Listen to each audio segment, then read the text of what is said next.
Olá, eu sou o Marcelo Formigoni, eu sou líder do Departamento de Imunologia de Medical Affairs da Janssen Brasil.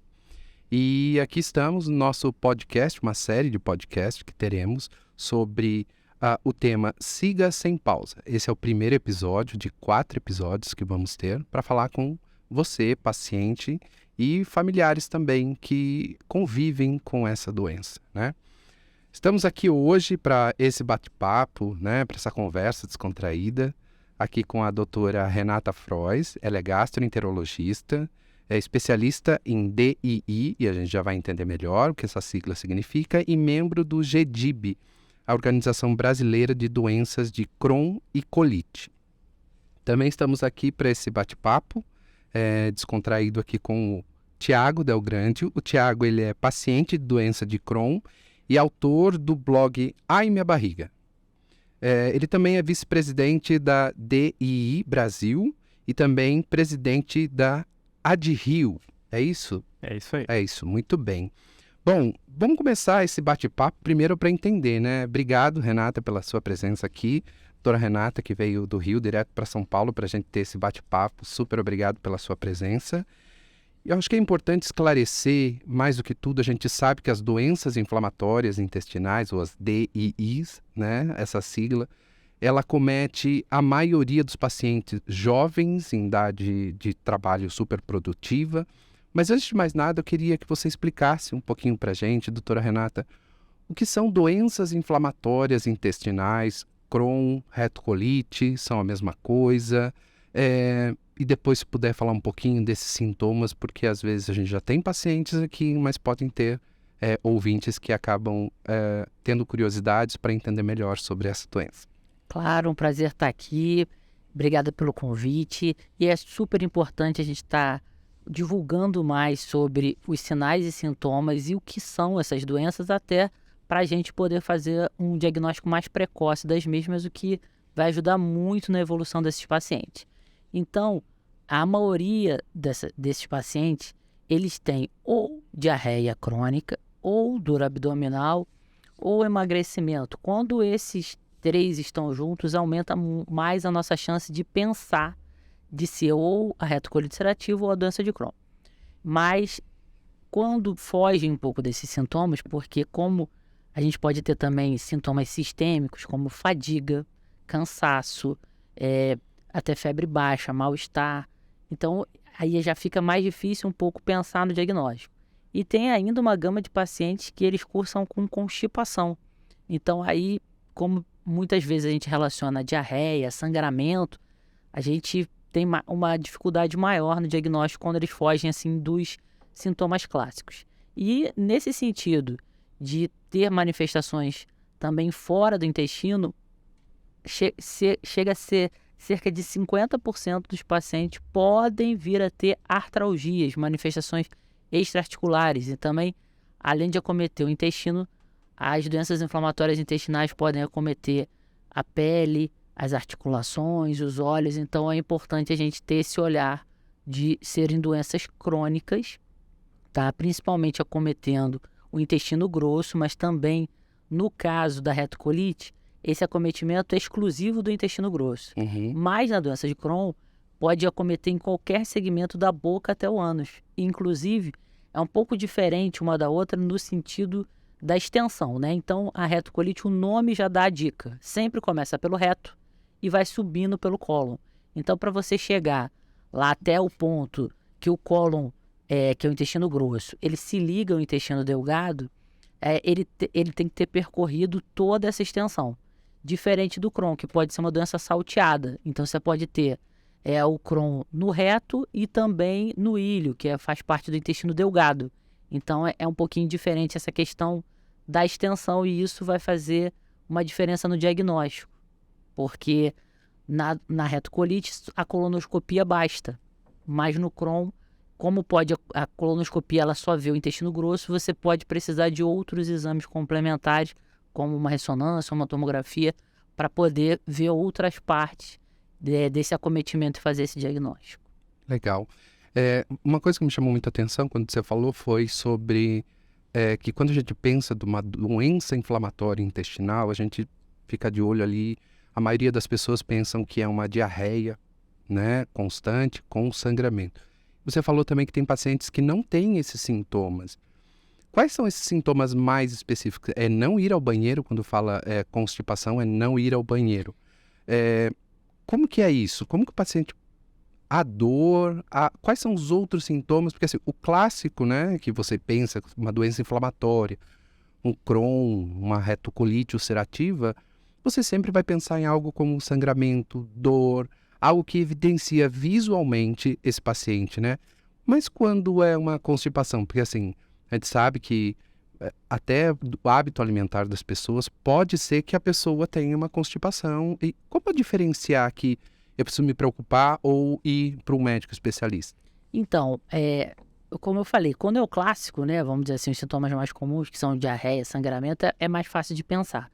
Mas, às vezes, as doenças inflamatórias, especialmente o Crohn, ele pode ter uma situação chamada estenose. O que é isso? É um estreitamento. Uhum. Então, as fezes têm uma dificuldade de passar por aquele local. Nesse sentido, você pode também ter uma constipação, que são as fezes estão com dificuldade de passar. Então, e qual é, assim, para a gente lembrar, assim, nesse caso pode ser, a constipação com pedra de dor. Porque como as fezes estão com dificuldade para passar, dependendo, vamos supor, vai comer ali muita verdura, muito legume, que é ótimo para todo mundo, alimentação mais saudável, mas para quem tem estenose, pode ter uma dificuldade maior de passar aquele bolo alimentar por uma área estreita. E é justamente esse tipo de complicação, como a gente comentou da estenose, mas também tem a fístula. A fístula, por exemplo, quando existe essa estenose, esse estreitamento, às vezes o intestino ele quer fazer um bypass, ele quer passar por um caminho alternativo, como se fossem as varizes das pernas. Entendi. E isso às vezes é a fístula, quer dizer, ele encontrou dificuldade de passar pelo caminho natural, então ele tenta fazer um caminho alternativo. A estenose e a fístula são complicações da doença de Crohn que a gente pode evitar se a gente fizer um diagnóstico e um tratamento precoce. Entendi. E aí também, essas doenças, elas têm níveis? Por exemplo, ela pode começar um pouco leve, depois ir piorando se não for tratada, ou vai piorando independente de qualquer coisa. Como que eu vejo um paciente nessa jornada? Isso é o grande desafio dessas doenças, porque, como eu estava falando no início, elas são doenças crônicas, progressivas. Então, a gente costuma dizer que se o tratamento não acontecer, essa inflamação perpetuada, ela pode trazer complicações.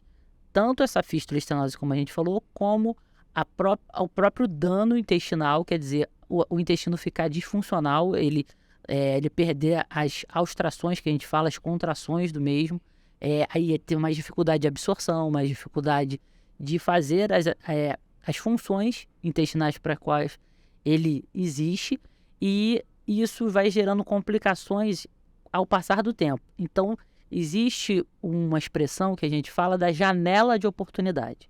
O que é essa janela de oportunidade? Foram estudos que foram feitos e que mostram que se você entrar com o tratamento correto, até 2 anos do diagnóstico, você tem muito menos chances de evoluir com complicações. Então, você muda essa jornada do paciente, você muda essa história natural desse paciente no combate à inflamação dessas doenças imunomediadas crônicas. Que bacana. E quais são os exames de cara que o médico com suspeita, vê um paciente tem suspeita de doença inflamatória intestinal, quais são os primeiros exames que provavelmente ele vai pedir para confirmar? Muitos desses pacientes têm anemia e têm marcadores inflamatórios alterados no sangue, proteína C reativa, VHS. Então, em termos de exames laboratoriais, a gente poderia pedir esses e a calprotectina fecal, que também é um marcador que aumenta nessas doenças inflamatórias intestinais. Mas o exame ouro mesmo, o exame mais importante é a colonoscopia. E então, na retocolite ela é suficiente, porque ela vê todo o intestino grosso, mas no Crohn ela pode não ser suficiente e a gente, além desses exames laboratoriais e da colonoscopia, precisar investigar o intestino delgado também. E aí a gente pode ter que lançar a mão de uma enterorressonância ou uma enterotomografia. Então, esses são, assim, os principais exames que a gente costuma pedir. Ótimo. Bom, assim, falando, né, de uma maneira simples, assim, parece que é bem tranquilo, mas para o médico analisar e chegar no diagnóstico, mas nem sempre, talvez, a comunidade ou os pacientes, né, conseguem chegar. Bom, tô aqui com um paciente, né, que é o Thiago, que pode contar pra gente como que foi essa jornada, porque quando a gente vê, assim, a doutora Renata falando, parece que é mais ou menos tranquilo. Então, o paciente tem um certo grupo de sintomas, eu vou investigar, só que a população em geral, até chegar, muitas vezes por preconceito, não sei, ou ter certeza, ou negação, acaba ficando um pouco limitado até chegar. Isso que a doutora Renata falou que é super importante. Quão cedo eu consigo chegar no médico para fazer o diagnóstico? Tiago, conta pra gente, primeiro, obrigado por estar aqui com a gente, super obrigado, é super importante ter a visão do paciente, esse é o nosso objetivo aqui. Tiago, como que foi a sua jornada? Quais foram os primeiros sintomas? O que você sentiu? Quando que deu aquele start na cabeça? Isso não é normal, né? Se para você demorou mais, você teve a sorte de ser diagnosticado rápido, conta um pouquinho pra gente. Bom, primeiro, obrigado pelo convite. Estou muito feliz de estar aqui. Acho importante eu, como paciente, dar a minha visão, contar um pouco da minha história. Bom, meu primeiro sintoma não foi o clássico, né? Eu tive constipação. Então, constipação foi o primeiro sintoma e aí veio também hemorroida, que as pessoas estavam achando que estavam ligados, né? Então, como eu tenho constipação crônica desde criança, inclusive o primeiro exame que eu fiz, eu tinha 8 anos de idade, que foi o enemopaco, clisteropaco, não sei como é que se chama esse exame hoje em dia, mas era alguma coisa desse tipo. Então, como eu tenho constipação crônica desde muito cedo, eu achei, na verdade, os médicos começaram a achar que a hemorroida era decorrência da constipação. Só que aquela constipação foi piorando, foi aumentando. Eu cheguei ao tempo de ficar 25 dias sem ir ao banheiro. Uau. Que é surreal. Isso de criança, hein? Não, isso eu já tinha 23 ou 24 anos. Tá. E aí eu fui parar no hospital, etc. E o médico que, na verdade, trabalhava com a minha mãe é técnica de enfermagem, ela trabalha há muito tempo com um médico que é proctologista. E o proctologista, chefe da minha mãe, pediu para eu fazer a colonoscopia. Ele falou, não, vamos ver o que está acontecendo, porque está muito estranho isso que você está passando. Eu fiz a colonoscopia, deu ileite erosiva inespecífica. Que, em princípio, né, pelo que os médicos falaram, não sabemos o que é. Entendi. Então, a partir daí eu comecei uma peregrinação por vários médicos, então eu perdi a conta de quantos eu fui, e cada um falava uma coisa. Então, o primeiro que eu fui olhou para minha cara, olhou para o exame e falou assim, olha aqui, você tem doença de Crohn e você vai, enfim, não vai poder comer mais salsicha, hambúrguer, nugget, não sei o que. Fez uma dieta lá completamente restritiva. Eu ia viver de luz, basicamente. E aí, por conta disso, eu comecei a tomar, melhorei, mas depois eu voltei a piorar. A dieta estava muito restritiva, eu comecei a procurar outros médicos. Quantos anos você tinha na época? 24. E o que você fazia na época de atividade, assim? Eu estava na faculdade, eu fazia estágio, eu estagiava numa empresa. Super produtivo, vida. Sim. Normal. Eu estava na segunda faculdade e eu estava estagiando, fazia administração. E, enfim, eu comecei a procurar médicos para tentar entender o que estava acontecendo. Uhum. Porque eu estava passando muito mal, né? Então eu tinha cólicas absurdas. Enfim, passava muito mal mesmo. Eu tinha, na época, hoje eu peso 74 quilos, mais ou menos. Eu pesava mais ou menos a mesma coisa, eu tenho 1,75 de altura. E na época eu cheguei a 51 quilos. Eu perdi muito peso muito rápido. Mas vou voltar um pouco para trás na história. Eu comecei a procurar os médicos especialistas e entrei nos sites, enfim, Facebook na época, Orkut. O Orkut tinha muita coisa relacionada. E fui no médico que me recomendaram, que era super bem conceituado, tinha estudado nos Estados Unidos, não sei o quê, todo cheio de coisa. Enfim, fui para outro médico. A outra médica que me atendeu, ela olhou pra mim e falou que o nome da minha doença era frescura. Desse jeito. Só que aí eu já tava no Orkut, no Facebook, em contato com outros pacientes. E daí também surgiu a ideia de eu criar o blog. Por quê? Porque quando eu entrava no Orkut, quando eu entrava no Facebook, nas redes sociais em geral da época, o que acontecia? Quem tava bem não gostava de falar que tinha doença. Quem tava bem, tá bem. Eu não vou dizer que eu tô bem. Agora, quem tava mal, gostava de ir lá falando: ah, olha só a foto da minha fístula, olha só o meu exame, olha só. E era isso, era assim, desesperador você ler os relatos das pessoas que estavam mal e quem estava bem queria estar longe dali. Eu conheci os ambulatórios dos hospitais universitários e no ambulatório na verdade, no ambulatório de um hospital federal, no Rio de Janeiro, eu consegui achar um médico que ele não diagnosticou de imediato. Ele ainda demorou um pouco, ainda avaliou muita coisa. E ele botou um monte de exame na mesa, chamou todos os residentes para assistir. Né? Toda consulta que eu ia, ele chamava os residentes para participar da consulta. E ele falava para mim: Thiago, olha, esse exame aqui não tá com cara de Crohn, mas esse aqui tá. Enfim, eu não entendo nada do que ele fez ali, mas ele falou: olha, eu vou te tratar como se você tivesse Crohn. Eu comecei a tomar o imunossupressor, funcionou. Então, nisso a gente já está em 2012. Né? E nessa brincadeira eu já tinha trancado faculdade, eu tinha sido demitido 2 vezes. Inclusive, eu fui demitido de um dos estágios que eu fiz, porque como eu emagreci muito, foi a época que eu cheguei a 51 quilos. E aí 20 quilos. E a médica chegou para mim e falou assim: olha, você tá visivelmente doente, não pode trabalhar aqui. Me chamou numa sala, falou isso, pode ir embora. E aí eu fui embora, né? E os meus amigos que estavam ali falaram: olha, ela acha que você tá com AIDS e por isso que, né? Eu tô com AIDS, eu tenho que ser demitido. Na cabeça dela era assim que funcionava. Uau. Porque E eu fico imaginando, na época, você jovem, super em idade produtiva, que eu acho que a maioria, né, doutora? Sim. Em idade super produtiva são jovens, porque normalmente a gente pensa em doenças mais graves, sempre pacientes mais acima dos 50, 60.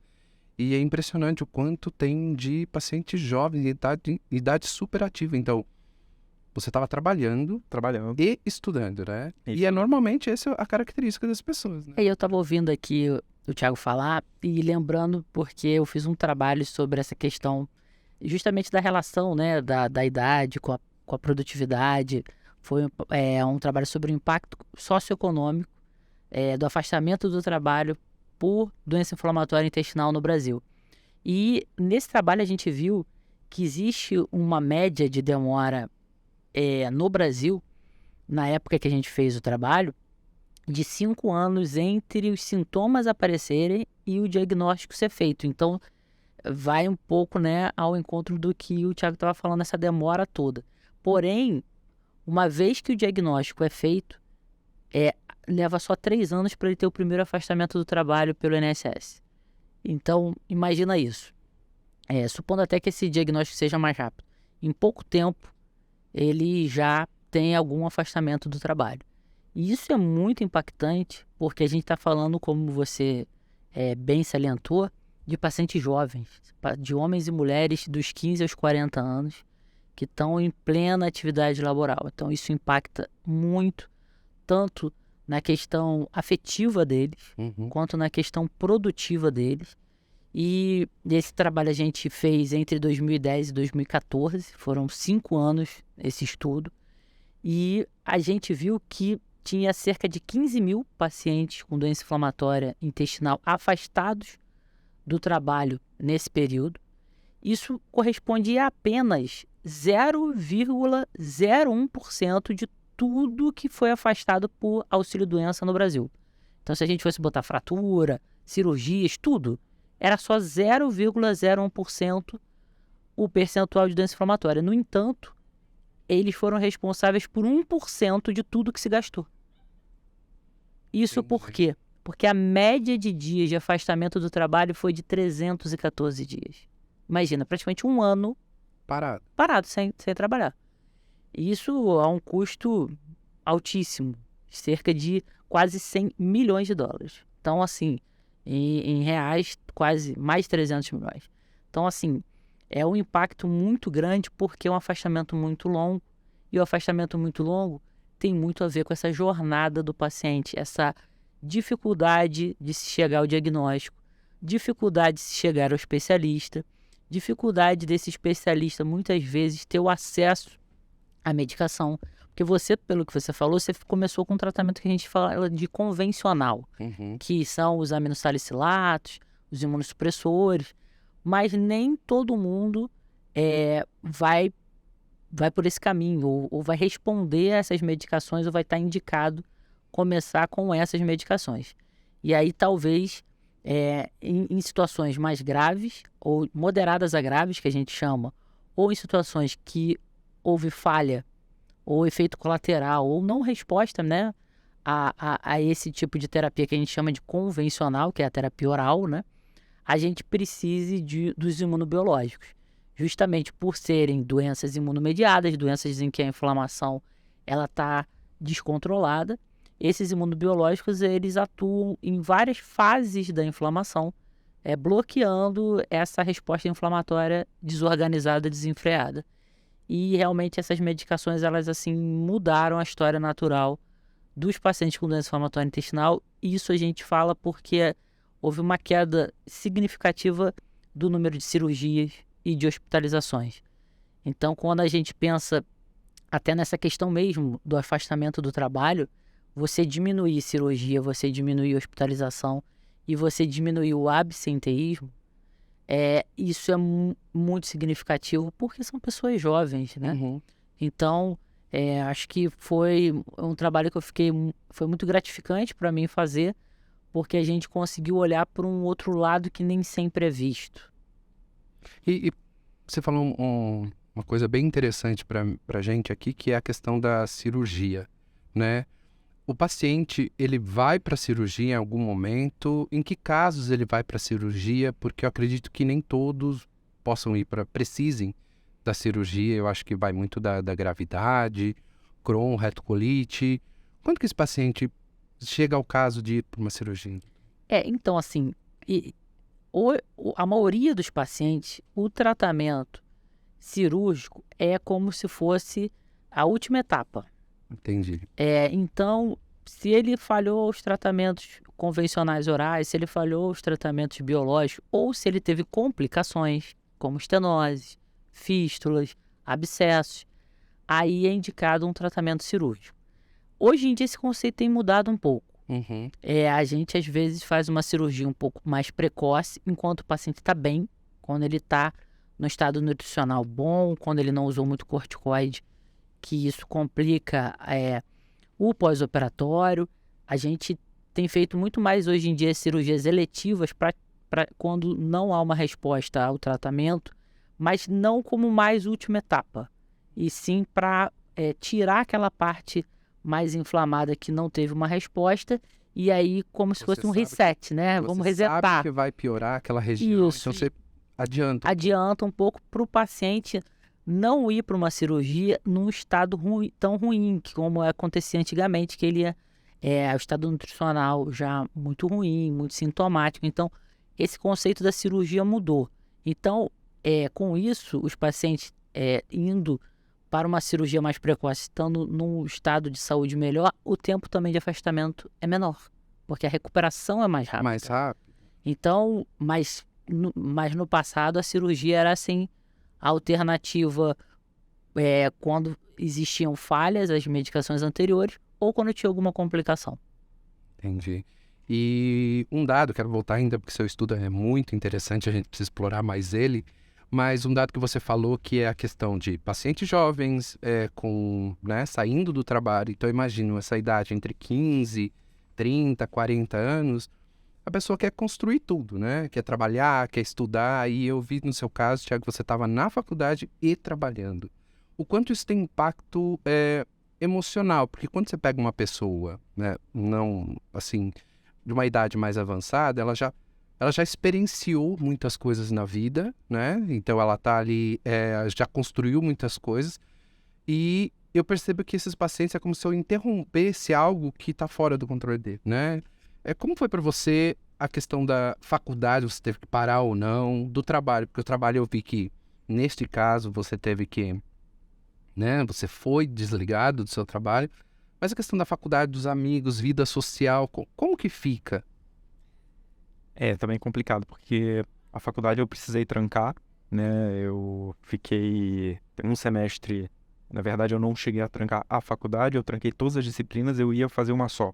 Eu ia lá uma vez por semana. Só para não parar. E era aquela disciplina, aquela optativa mais simples e tal, só para não parar a faculdade de fato, não ter que trancar a matrícula.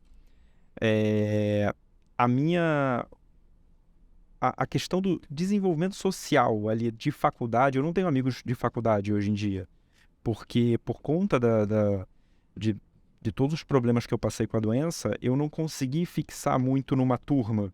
Então, eu tinha que trancar algumas disciplinas, a turma andava, eu ficava para trás. Então, eu demorei até para me formar mais do que o necessário normalmente, né? Mais do que o padrão.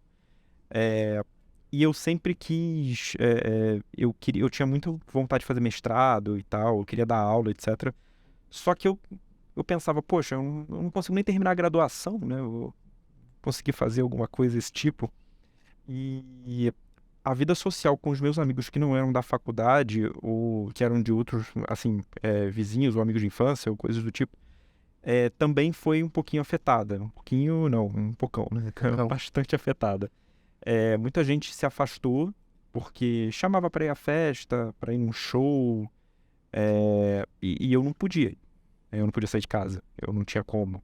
Porque nesse momento já de 2, 3 anos de diagnóstico, não de diagnóstico, né? Que meu diagnóstico veio só em 2012 e os primeiros sintomas em 2009. Mas depois de um tempo eu já passei a não ter mais constipação e o meu problema já passou a ser diarreia. Ah, mudou. Mudou completamente. O tipo da doença já mudou completamente. E aí, eu não conseguia sair de casa. Então, era muita cólica, diarreia toda hora, eu tinha que ir para um banheiro. Eu lembro que eu fui num show e eu precisei usar o banheiro tantas vezes que eu fui embora antes de acabar. Porque eu falei, gente, eu não tenho como ficar aqui em um festival de música. E eu ia no banheiro do ambulatório. Eu chegava lá no ambulatório, falava que tinha Crohn, conseguia com as pessoas para deixar usar o banheiro dali, porque o banheiro do público também era impossível, impraticável, ainda mais para, né, ir fazer o que eu ia fazer. Então, a vida social foi bastante abalada. E eu acabei tendo que operar, né? Em 2013, então você foi um desses pacientes. Eu tive estenose. A minha estenose, ela evoluiu para uma suboclusão. Então, basicamente, o intestino entupiu. E eu fiz a cirurgia, tirei 60 centímetros mais ou menos de intestino, o ilho terminal ali. Só uma dúvida, doutora, isso é muito, isso é pouco para um... Não, o intestino delgado ele é bem longo, mas é significativo. Depende muito de quanto você tem, porque isso é individual da anatomia de cada um, mas 60 centímetros é significativo, sim. Mas você vê que ele demorou de 2009 a 2012. Talvez se ele tivesse feito o tratamento na janela de oportunidade, ele não evoluiria. Logo de primeira tem contato. Ele não evoluiria dessa forma. E a cirurgia foi o que me colocou em remissão. Então, eu fiz a cirurgia em 2013, em maio de 2013, e agora maio faz 10 anos que eu fiz a cirurgia e não tive mais nada.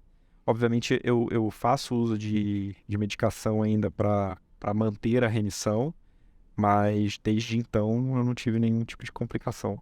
E o que a maioria agora com o blog, o que a maioria dos pacientes que você sente que ainda tem a maior angústia ou vem te perguntar qual é a campeã das perguntas ou dos temas que todo mundo pede para vocês?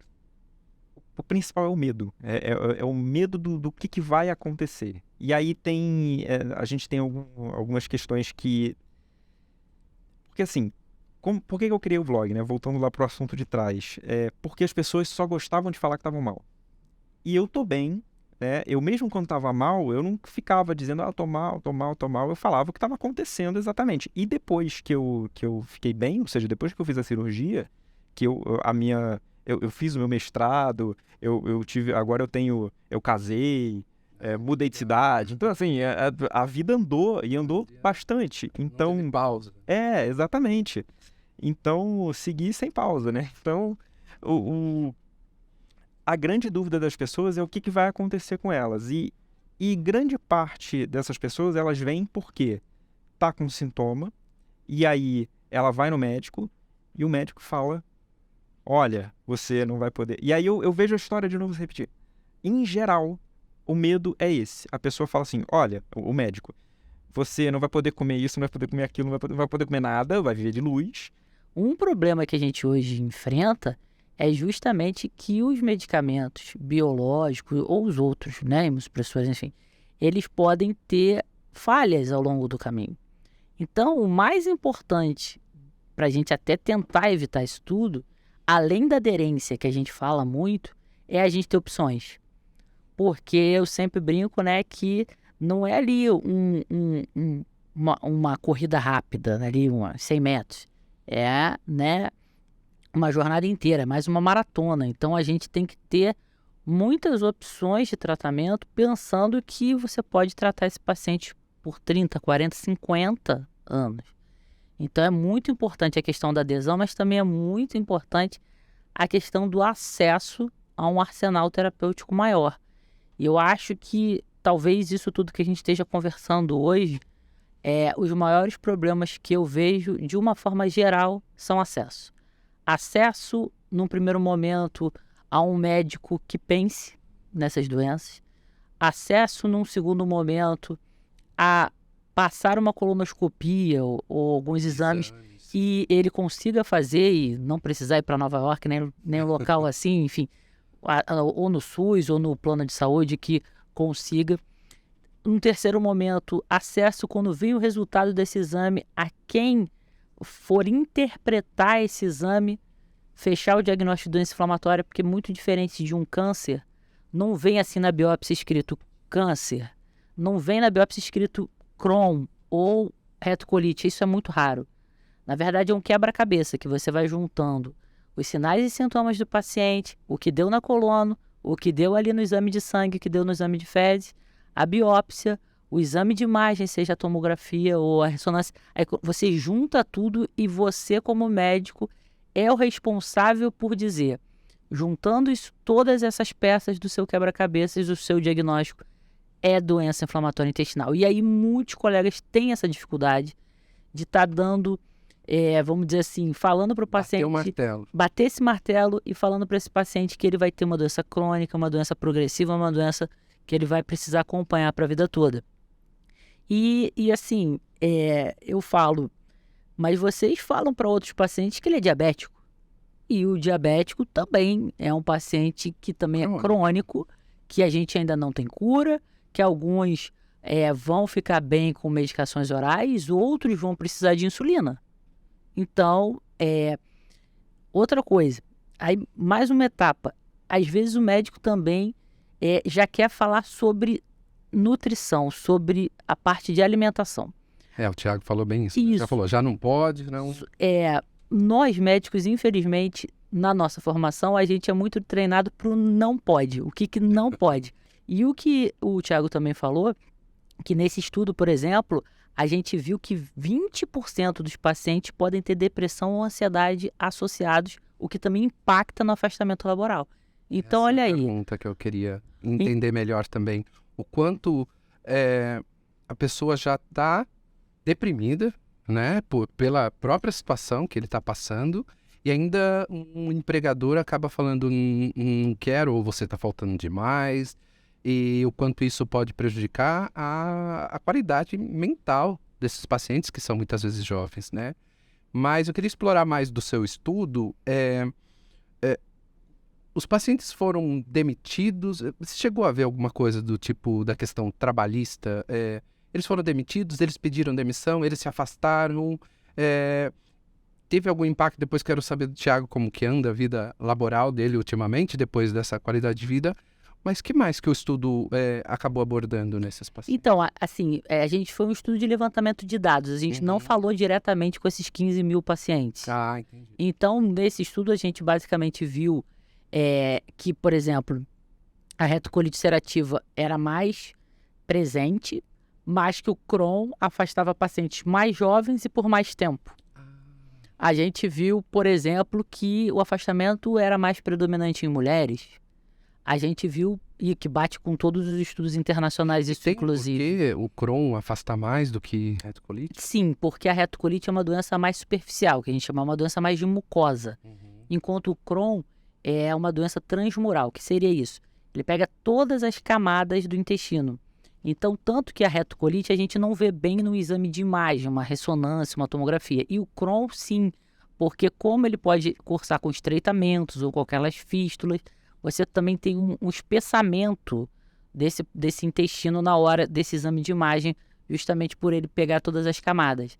Então, com isso, as complicações são mais frequentes no Crohn do que na retocolite ulcerativa. Então, isso também tem a ver. E a gente viu essa correlação que eu falei com a depressão e com a ansiedade, chegou a quase 20% dos afastamentos também a prolongarem esse tempo de afastamento por depressão ou por ansiedade. Então, não só pela doença. Então, ele continuava afastado por causa da depressão decorrente da doença e do afastamento. Em 20% a gente teve... foi 18%, ou 19%, a gente um número muito grande teve esse CID, que a gente chama de código da doença, associado, né? Então, assim, é bem preocupante. Então, além da nutricionista, a gente também tem que ter outro colega nessa equipe multidisciplinar, que é o psicólogo ou até, muitas vezes, até o psiquiatra também. Então, a gente tem que avaliar isso direitinho. Tem que ser essa equipe multidisciplinar. Por exemplo, no GDIB, a gente, além desses contatos dos médicos, a gente também tem lá... Tem uma rede, tem cadastrados nutricionistas, psicólogos e, enfim, toda a rede de apoio que esses pacientes precisam, fica essa opção aí. E mesmo fora do GDIB, a gente sabe que também tem profissionais competentes em todos os lugares, mas é importante que não fique só concentrado no médico. Eu acho que isso é importante, essa mensagem, sabe? Super legal. E, Thiago, me fala um pouquinho, primeiro, olhando pro agora que você está com a cabeça no lugar, passou por tudo isso de maneira, primeiro, parabéns pela sua jornada de coragem, né? Eu acho que precisa de muita coragem para fazer, acho que o que a doutora falou, de muitas vezes o paciente demorar. Eu acho que muitas vezes os colegas que você cita, que quando estão bem, acabam falando que não tem ou acabam assumindo, porque há uma negação também que isso vai durar para sempre, ou seja, estou bem, estou curado, isso não vai acontecer mais comigo. Mas na questão da vida como ela é, assim, você acha que no dia a dia, paciente hoje, com todas as informações que a gente precisa, acho que esse é o intuito aqui do podcast também, levar para o paciente mais informação, ou para quem está com dúvida do que tem e ir buscar um especialista, você acha que hoje ele tem condições de dizer, ele deve dizer para o seu empregador, olha, eu tenho uma doença inflamatória intestinal, ou eu estou com suspeita, ou não é frescura? O que você diria para os pacientes nesses casos, tanto como exemplo, assim, a sua própria jornada? Eu sempre disse para todos os meus empregadores, na própria entrevista, eu acho que isso é uma dúvida também que é recorrente, e a questão é, quando dizer, né? As pessoas perguntam, pô, mas eu falo na hora da entrevista, como é que eu vou chegar para a pessoa estar me entrevistando? Falo antes de ir pro médico? Não, aí eu falo, vou ser contratado, né? Estou fazendo uma entrevista, processo seletivo, aí eu vou chegar pro meu futuro chefe e falar assim, só para avisar, eu tenho a doença. E óbvio que isso assusta quem não conhece e tal. Então eu sempre digo o seguinte, dê um jeito de criar um contexto para falar que tem a doença. Então, eu fui contratado na empresa que eu trabalho hoje, no meio aí dessa confusão sanitária, né? E nesse momento eu já tinha feito a dose lá do imunizante, a terceira dose, e a terceira dose estava aberta só para quem era imunossuprimido. Uhum. E aí eu falei na entrevista de emprego, eu falei, porque eu já na entrevista. eu tomei a terceira dose, eu vou tomar a terceira dose, era uma coisa a ver com a terceira dose. E aí ele falou assim, mas por quê? Aí eu falei, não, eu tenho uma doença e tal, doença inflamatória intestinal, doença de Crohn, etc. Contei a história, óbvio, não a história toda aqui, né, é muito longa, mas expliquei pra ele, ele falou, tá bom, e me contratou. Por outro lado, eu tenho um contra-exemplo. Espera aí, acho que isso é importante. Por que você acha que ele falou, tá bom, por esclarecimento dele ou por você deixar de uma maneira muito clara que estava controlado? Que Sim, tá tudo bem? ele não conhecia a doença, né? Então, não conhece. A maioria não conhece. Se você faz a entrevista e fala que, a doença está controlada, dá uma explicação. A doença crônica, assim como, e cita outros tipos de doença que também são crônicos, tipo diabetes, por Você exemplo. fez isso. Fiz isso. Que legal. Mas, por exemplo, meu pai é diabético, né? E trabalha. Então, é porque a diabetes é uma doença crônica que todo mundo conhece, né? Então, tem as E suas é meio que complicações. comum, né? Não tem aquele... porque o nome é doença de Crohn, retocolite ulcerativa, ou algo assim, né?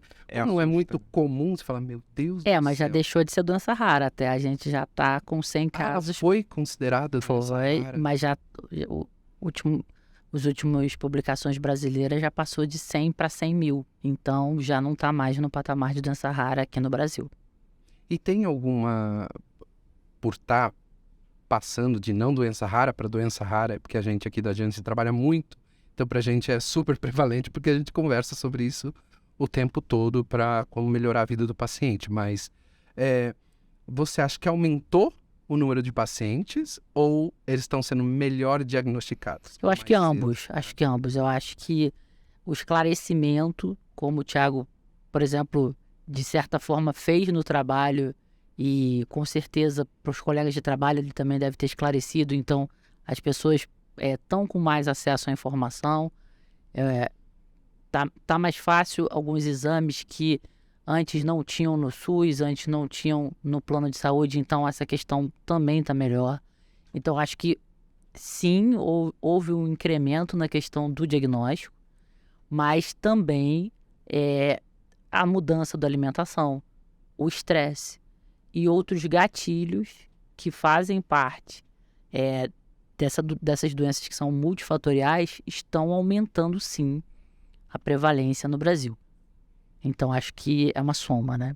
É uma soma de tudo que está acontecendo hoje em dia, né? E também tem o caso da informação, né? Antigamente, as pessoas não tinham acesso ao Google ou coisas do tipo, né? Assim, muito antigamente. Acho que hoje as pessoas conseguem avançar melhor nessa questão e procurar médicos, inclusive em sites como o GDIB, por exemplo, e saber quem são os afiliados para ir mais rápido. Né? Então, acho que é uma doença crônica, mas como outras, hipertensão, diabetes, tem tratamento.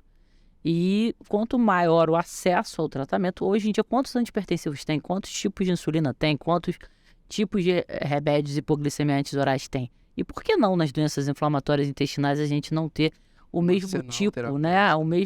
Esse arsenal terapêutico e especialmente essa questão para evitar situações tanto emocionais quanto laborais, né? O que eu percebo assim, dentro da Previdência Social, existe um programa que se chama reabilitação profissional. Aí dentro daquelas perguntas que você me fez em relação ao trabalho, a gente viu que, infelizmente, pouquíssimos pacientes desses foram encaminhados para esse setor de reabilitação profissional. O que seria esse setor de reabilitação profissional? Supondo um motorista de ônibus, ele vai ter muita dificuldade, se ele tiver uma diarreia crônica, de exercer a função dele. Porque como é que ele vai, né? Ele não tem paradas para... A dificuldade de acesso ao toalete, né? Ali ao banheiro. Então, o que acontece? Talvez esse paciente, se ele ficasse parado num local como um fiscal, como um despachante, e que os ônibus, né, fossem até ele, e ali ele tivesse um acesso mais fácil ao banheiro, ele conseguiria trabalhar, porque ele não teria essa angústia, dessa dificuldade de... Muitos pacientes relatam que eles já chegam no lugar, a primeira coisa que eles fazem é onde é o banheiro desse lugar. Então, assim, uma das coisas que podem ser feitas, né? A gente aumentar essa informação para os empregadores, aumentar essa informação que existe esse programa de reabilitação profissional, mas que na prática o que eu vejo são os próprios pacientes se auto-reabilitando, né? Eles acabam vendo que determinadas funções vão ser mais difíceis para eles ou tem mais chances de ter algum constrangimento, alguma dificuldade de ser exercida, e eles acabam, por conta própria, migrando para outras. Mas tem pacientes que não têm tanta instrução, que estão lá com a sua carteira assinada, que não estão conseguindo trabalhar naquela função específica, mas que existe essa possibilidade da gente mudar aquela função que ele exerce e assim mudar a jornada desse paciente. Fantástico. Bom, a gente já está chegando no final aqui do nosso bate-papo. Agradecer a presença dos dois, foi excelente. A gente vai ter outros episódios, mas eu queria, para finalizar, doutora Renata, qual é a mensagem que você consegue passar para os pacientes hoje, ou que estejam já diagnosticados, estejam no curso da doença, fazendo o seu tratamento, estejam nessa fase de trabalho, né, de produtividade? Qual conselho, uma mensagem que você pode deixar para eles? Eu acho que esses pacientes já passaram por muita coisa.